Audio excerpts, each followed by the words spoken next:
ዛሬ ምድርና ሰማይ በአንድነት የዘመሩበትን የሰው ልጅ ተፈጥሮ ወደ ቀደመ ክብሩ የተመለሰበትና የክርስቶስን ድንቅ የእርገት ምስጢር በጥልቀት እንመለከታለን።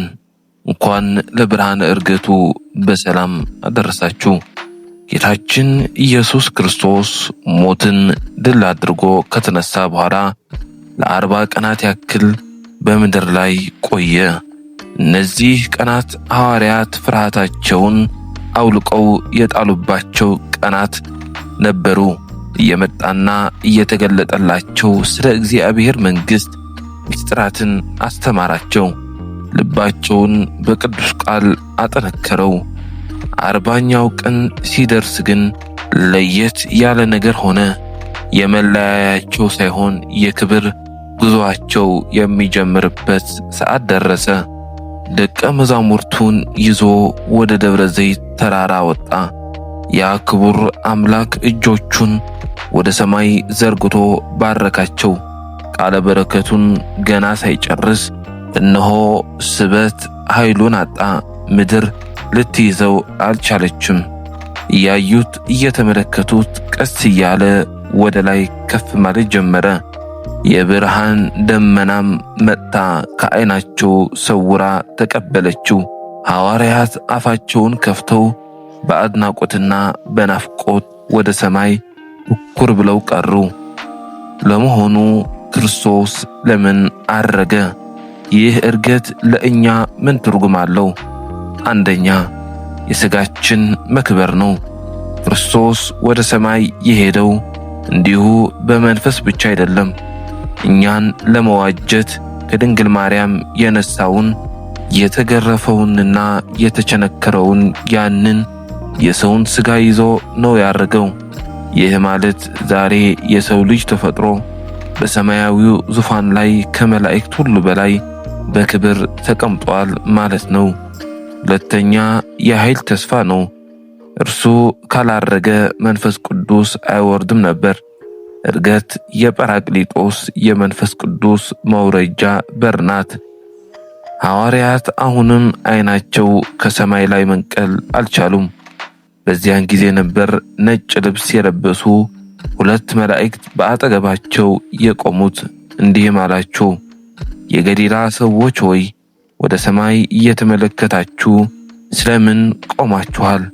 ይህ ከእናንተ ወደ ሰማይ የወጣው ኢየሱስ ወደ ሰማይ ሲሄድ እንዳያችሁት እንዲሁ ይመጣል። ይህ አዋጅ የናፍቆታቸውን እንባ አበሰው፣ ተስፋን ዘራባቸው።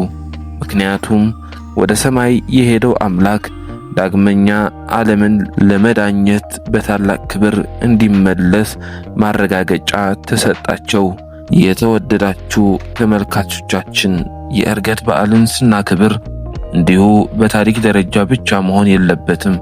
ክርስቶስ ልባችንን ወደ ሰማያዊ ነገር እንድንሰቅል ይፈልጋል።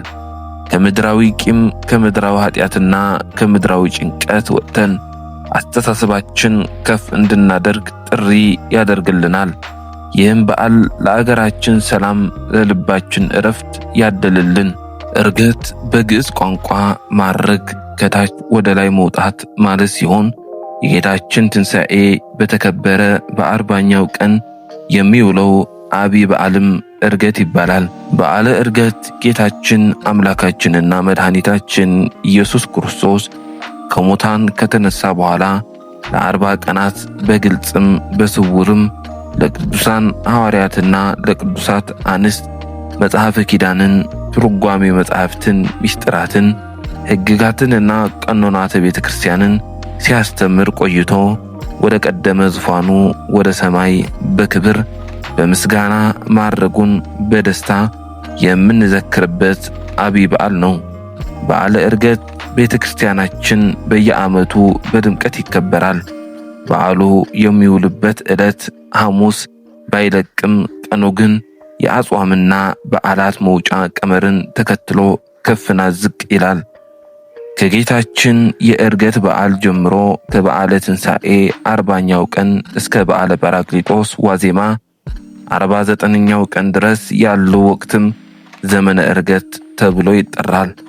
በዘመነ ዕርገት ውስጥ የሚገኘው እሁድ ሰንበት ሌሊት ሊቃውንቱ የሚደርሱት መዝሙርም በሰንበት አርገ ሐመረ የሚል ሲሆን ይኸውም ጌታችን በሰንበት ወደ ታንኳ በመውጣት ባህርንና ነፋሳትን እንደገሰጸ ሐዋርያቱም ጥርጥር ወደ ልቦናችሁ አይግባ አትጠራጠሩ እያለ በሃይማኖት ስለ መጽናትና እንዳስተማራቸው እንደዚሁም ወንጌልን ይሰብኩ ያስተምሩ ዘንድ በመላው ዓለም እንደሚልካቸው በሰማያዊ መንግስቱ ይኖሩ ዘንድ ዳግመኛ መጥቶ እንደሚወስዳቸው የሚያስገነዝብ መልእክት አለው።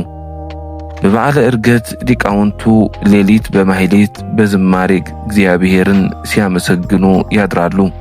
ሥርዓተ ማህሌቱ እንዳበቃ የሚሰበከው የነግ ምስባክም ዘምሩ ለእግዚአብሔር ዘአርገ ውስተ ሰማይ ሰማይ ዘመንገለ ጽባሁ ናሁ ይሁብ ቃሎ ቃለ ኃይል የሚለው የዳዊት መዝሙር ሲሆን ቀጥተኛ ትርጉሙ በምስራቅ በኩል ወደ ሰማያ ሰማያት ለወጣ ላረገ ለእግዚአብሔር ዘምሩ፣ የኃይል የሆነውን ቃሉን እነሆ ይሰጣል ማለት ነው። ምስጢራዊ ትርጉሙ ደግሞ ነፍሳትን ይዞ ከሲኦል ወደ ገነት ለወጣ አንድም በደብረ ዘይት በኩል ላረገ ለእግዚአብሔር ምስጋና አቅርቡ የሚል መልእክት አለው።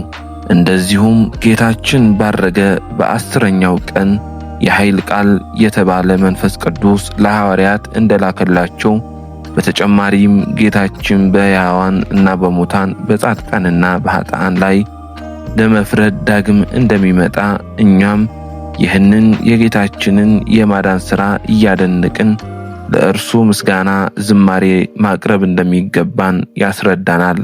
ስለተከታተላችሁን ከልብ እናመሰግናለን። ቪዲዮውን ከተመቻችሁ ላይክ ማድረጋችሁ አትርሱ። ለሌሎችም እንዲደርስ ሼር አድርጉት። ለቻናላችን አዲስ ከሆናችሁ ደግሞ መንፈሳዊ ዝግጅቶችን እንዳያመልጣችሁ አሁኑኑ ሰብስክራይብ አድርጉ። መልካም የዕርገት በዓል። ወስብሐት ለእግዚአብሔር።